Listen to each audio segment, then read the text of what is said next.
Continuing our travels around California, we found our way to the Domaine Carneros winery in the Napa Valley, where we are practicing some of the things we do best. Cheers!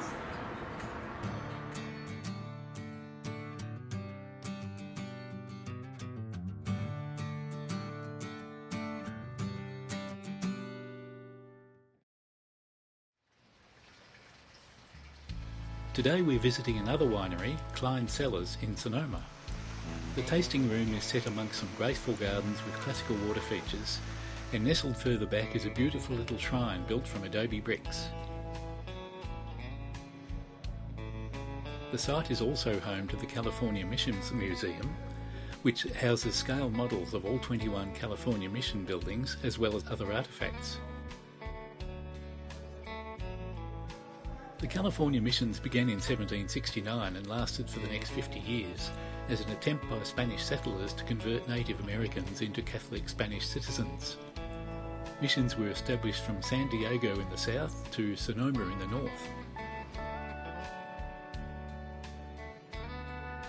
The models, which were built by a group of cabinet makers for the 1939 World's Fair, have been built with meticulous accuracy even down to the gardens. In 1998, the Klein family acquired the collection to prevent the models from being auctioned off separately. In 2005, they built the museum to preserve and display these wonderfully accurate illustrations of early Californian history.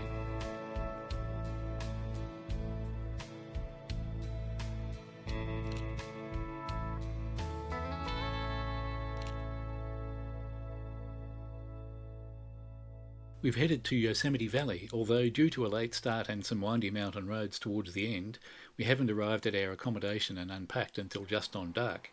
We just managed to glimpse some of the scenery through the trees from our cabin in the failing light. Tell me about your day. Well, we've been sitting in the car and it's been quite a long drive, and when we got to the park and the mountains, the view was stunning. And it was extremely high. And you had your eyes closed? Not all the time, no. But it was quite scary. But you had your eyes closed quite a bit? How do you know? Next morning we are impressed by how steep and close the walls of the valley actually are. Joining the throngs of other tourists, we drive the circuit of roads along the floor of the valley, stopping to take in the various sights. El Capitan is one of the major features which dominates the views from many parts of the valley.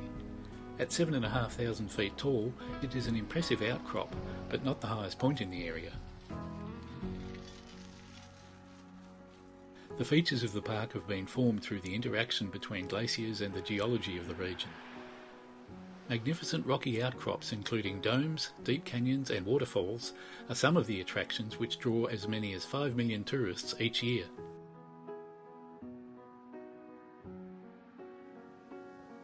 Formerly known as the majestic Yosemite Hotel, the Ahwahnee provides luxury accommodation to visitors of the area. The hotel was completed in 1927 and its grand internal spaces feature decor arising from Art Deco, Native American and Middle Eastern influences.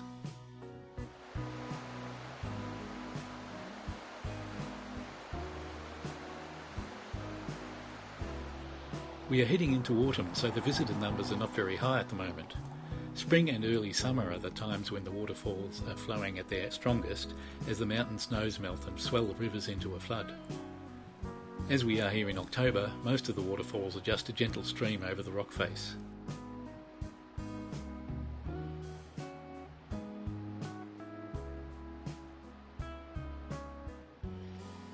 This area is known as Valley View, and when we get out of the car we feel like we have stepped straight into a postcard.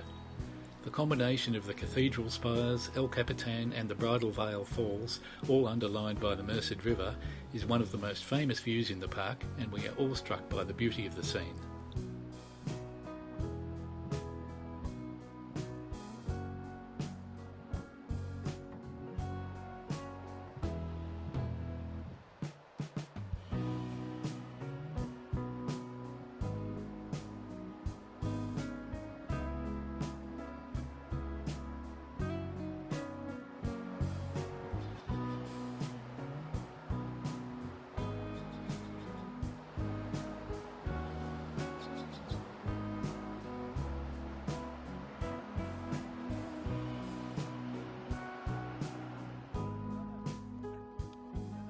Further down the valley, we arrive at Tunnel View, which provides a vantage point overlooking the valley all the way up to the Half Dome and beyond.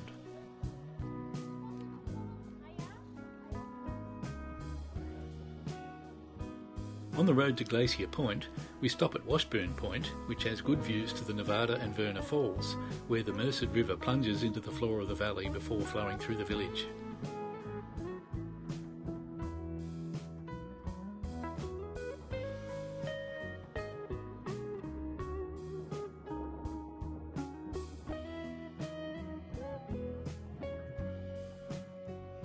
On reaching Glacier Point, we find more amazing views of the Yosemite landscape, with many of the smoothed outcrops, including the iconic Half Dome. We've climbed over 3,000 feet from the floor of the Yosemite Valley up to Glacier Point, and as well as a view of the mountains, we're able to look straight down into the Yosemite Village and all of the lodges.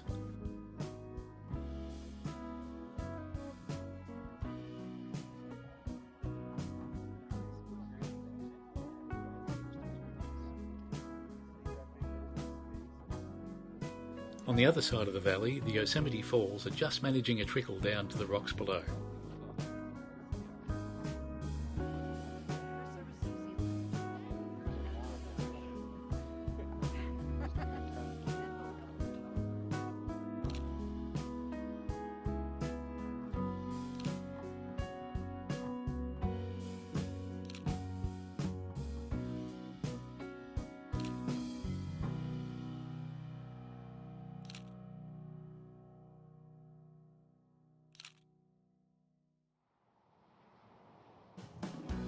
Today we are driving along the north side of the valley on the Tioga Road. The road provides many points of interest as it winds up to the mountain pass, which will take us down to Mono Lake.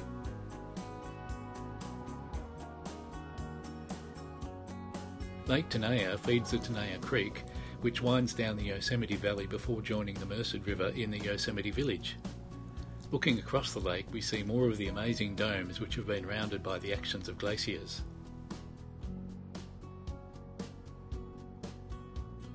At Tioga Lake, we look north to Tioga Peak as we climb the highest mountain pass in California to cross the Sierra Nevada. With an altitude of over 13,000 feet, Mount Dana is the highest peak in this neighbourhood. After passing Tioga Peak, we wind down the Tioga Pass, which falls over 1,000 feet as it winds down the valley to meet US Highway 395 in the town of Lee Vining. Yet again we are treated to impressive views as we visit the rest stops to take in the scenery and rest the car's brakes.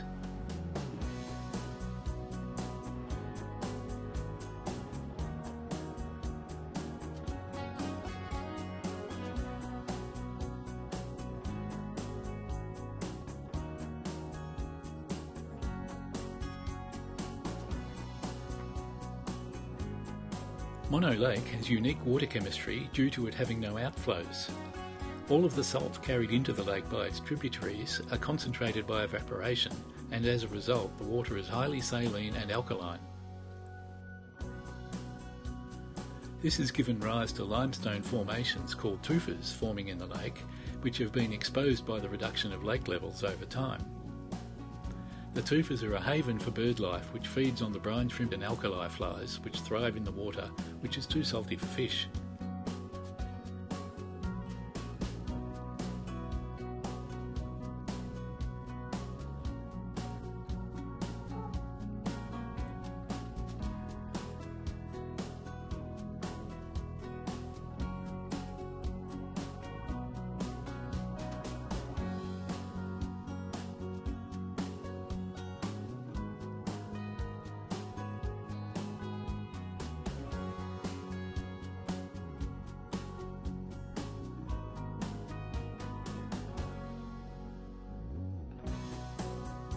As we are exploring the lake and its surrounding area, we notice the wind and weather starting to build up, so we jump back into the car to head back over the pass in the direction of Yosemite.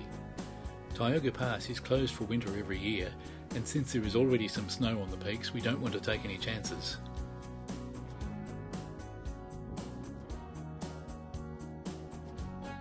As we stop near the Tuolumne Meadows, it appears that the clouds are attracted to the other side of the Sierra Nevada, and it looks like we are heading back into clear skies for the remainder of the day.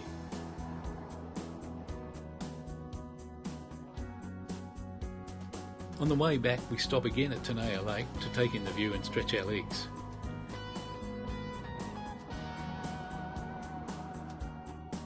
Climbing is a hugely popular recreation in the Yosemite National Park, as demonstrated by these climbers we spotted on the nearby dome. This is Olmsted Point, which looks down the Yosemite Valley in the opposite direction from the tunnel view. As the traffic is blocked due to fires, we're going back there to enjoy the sunset.